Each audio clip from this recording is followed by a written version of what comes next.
Alpha Level 16 Upgrade.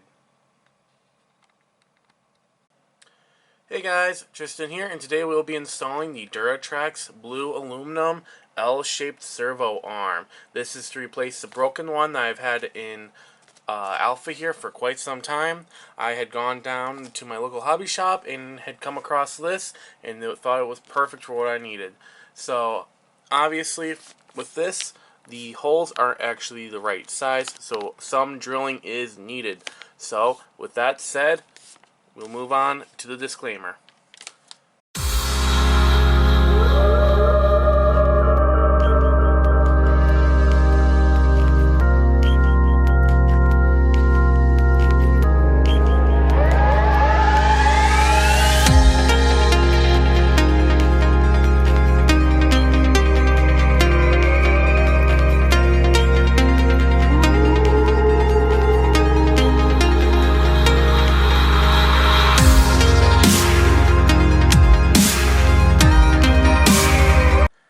Alright guys, here we have the new blue aluminum servo arm. So, what we're going to need to do before we install this, we're actually going to need to do some drilling.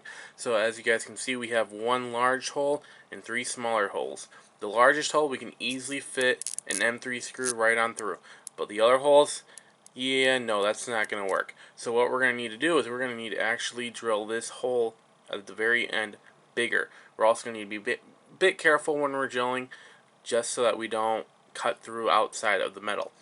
Other than that, guys, it's very easy, very simple. All you guys need to do is be very, very careful, as I've said in the disclaimer.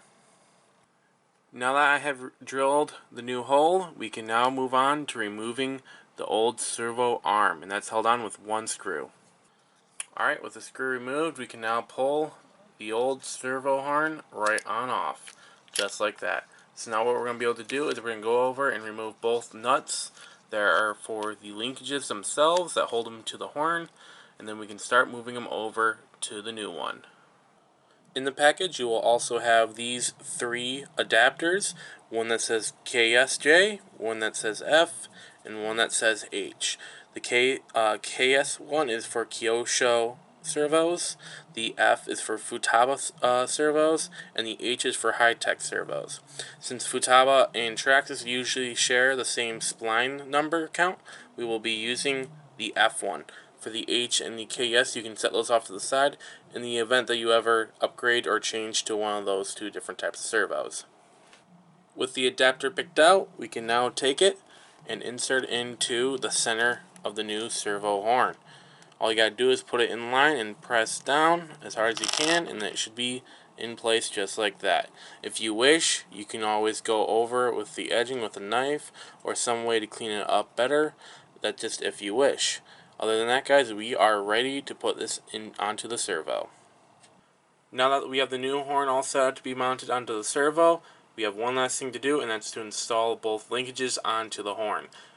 Before we do that, though, I want to go over one thing, and that's the key differences between this horn and the stock T that comes with this RC. Now, obviously, it's currently not in a T shape. That's because this is broken, and if you guys follow the channel, you guys would know that's because of Goliath, who landed on top of him when he didn't have a body on him. That was my mistake.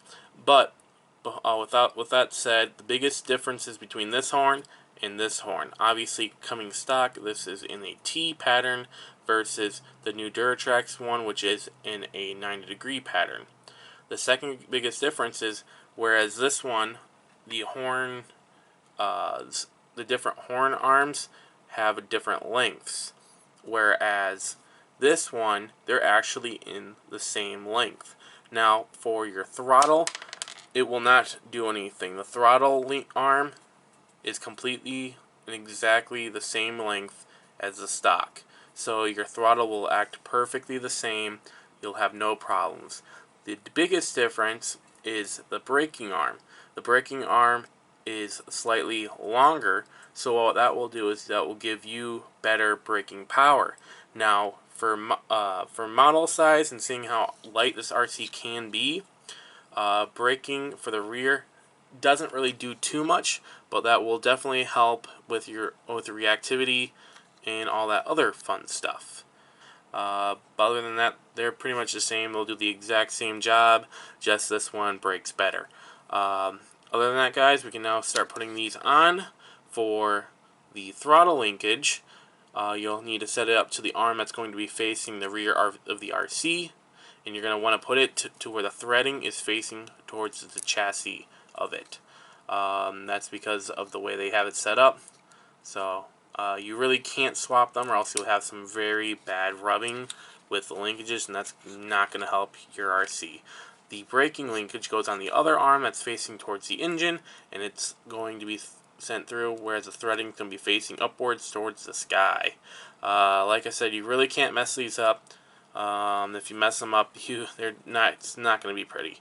So with both of them, you're just going to need to put one single nut on the ends, and you're all set. With both linkages now installed, we can now finally put the servo horn onto the servo. And that's easily done, is just mimicking what the angle was before.